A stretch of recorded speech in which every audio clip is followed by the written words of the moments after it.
غرباء غرباء غرباء غرباء.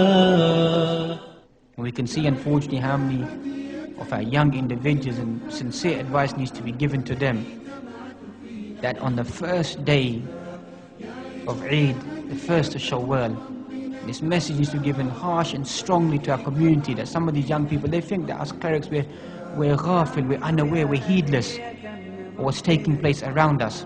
That these people need to fear Allah subhanahu wa ta'ala, and your friends and associates need to give them advice. That these people in that night will go and collect their drugs, their alcohol, where they're going to fornicate, where they're going to commit adultery. That is the reality, brothers. It is sad to mention that in the house of Allah subhanahu wa ta'ala, but that is literally how many young Muslim boys will be preparing themselves on that final night of Ramadan. That message needs to go hard to these individuals, and to give them that reminder, likewise on the day of Eid, that even if one young individual retracts themselves from this haram actions on that blessed day.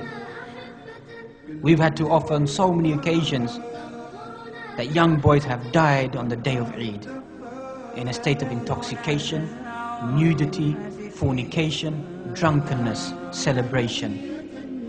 That's no exaggeration. That in general, as ulama mentioned, is known as su'ul khatima, an evil ending. As for the judgment of that person, that is indallahi subhanahu wa ta'ala. But externally, it's classified as an evil ending. A very, very bad evil ending. To such a degree, we've had some young boys that the body bags that came to collect their bodies, their body is as flat as the body bag. Because in excessive celebration, dropping out of their limousines, out of their cars, and then it's been crushed by a lorry. That was the end of that individual. That is no exaggeration, brothers. That is a number of times that's happened, that this has happened to these individuals.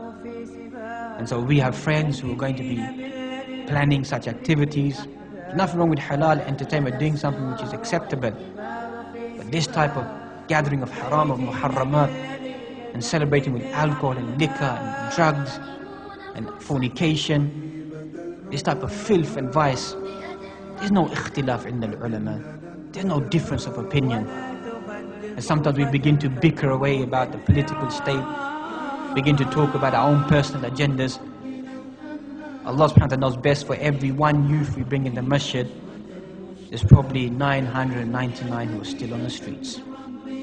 That is the reality. Some of us don't seem to recognize that we live in our own bubble world. We need to burst that bubble to get out to the wider community, to remind them and give them the admonition to fear Allah subhanahu wa ta'ala, not to waste their lives in these evil practices. غرباء غرباء